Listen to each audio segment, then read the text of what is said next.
Shalom, shalom.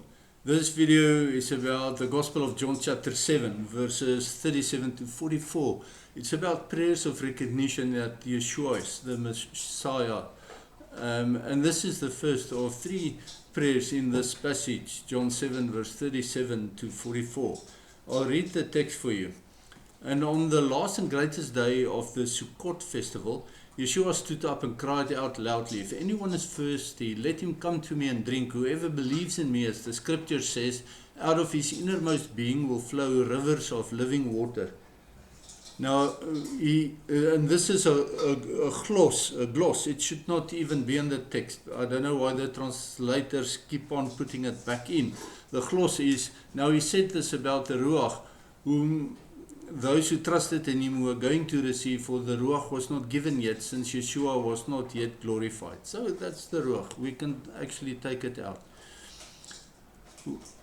That's the gloss, not the Ruach. That's the gloss. When they heard these words, some of the crowd said, "This man really is the prophet." Others were saying, "This is the Messiah." Still others were saying, "The Messiah doesn't come from the Galilee, does he? Didn't scripture say that the Messiah comes from the seed of David and from Bethlehem, David's town?" So a division arose in the crowd because of Yeshua. Some wanted to capture him, but no one laid hands on him. So Sukkot is a 7-day long Moed. It's an appointed time or a feast of Adonai. Moed means appointment, appointed time. And it points us to the marriage supper of the Lamb and his millennial reign. The last day is the 7th day. The 7th is rich in meaning. It represents the fullness of Adonai because 7 is a covenant. The 7th day is the only day in the Bible that was named. All the other days were merely called by their number. The 7th day is named Shabbat, and Sabbath means the covenant of 7. To reject the 7th day Sabbath in favor of worshipping on a Sunday, a day dedicated to the sun god, is to reject the covenant of 7 with Adonai. By rejecting the covenant of 7, you exclude yourself from this covenant. So what is the covenant of 7? It is that Adonai Yeshua will rule the nations from Jerusalem with a rod of iron for 1,000 years in the 7th millennium. That's what Shabbat is about, Sabbath. Yes, it refers to the Messiah's millennium reign. This is what you are excluded from by rejecting the Sabbath in favor of Sunday worship. Further confirmation is from the Hebrew 7th letter of the Aleph Bet, and the 7th letter is Zayin. Zayin has gematria of 7. Zayin represents an erect penis. It's the organ by which marriage covenants are consummated by. Zayin and the Sabbath point us to the marriage of the Lamb and to his bride. He will not marry a bride who rejected his marriage covenant, will he? Why on earth would he do that? Sunday worshippers are not part of the bride.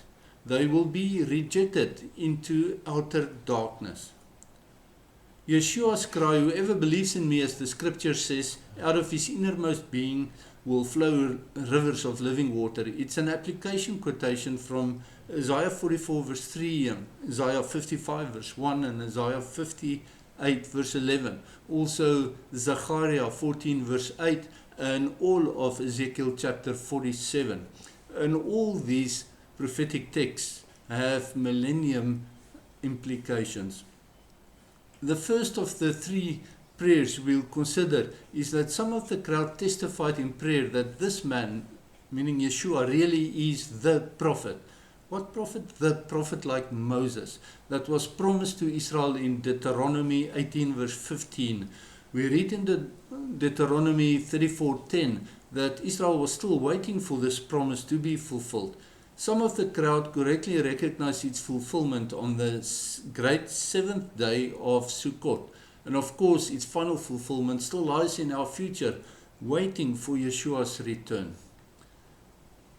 These three prayer statements from the crowd are not mutually exclusive, and all three are valid and true, as we will explore over time. The promise that Adonai will send a prophet like Moses to save Israel is from Deuteronomy 18 verse 15. Adonai made this promise through Moses as Moses was giving his farewell speech before he ascended Mount Nebo to die.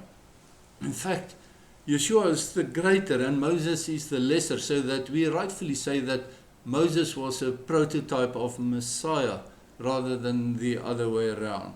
Moses led Israel out of their narrow place of oppression into Mitzrayim, the narrow place, of oppression in Mitzrayim, that is Egypt in Europe. He led them out of Mitzrayim to the promised land. Yeshua leads Israel out of a narrow world where Israel was oppressed by the church for almost 2,000 years, through expulsion, through disownment, through pogroms, through holocausts, great and small, into the millennium reign, the seventh great day of 1,000 years, and then on to the eighth day, which is eternity. Moses received the Torah from Adonai, and Yeshua upheld the Torah. It stands to reason that the church, in rejecting the Torah and the Sabbath, largely represents Egypt, with the Roman Catholic Pope as Pharaoh. It is clear that the church is the great harlot of Revelation 17, because the church is drunk with the blood of the Kedoshim, and this latter image concurs with the former.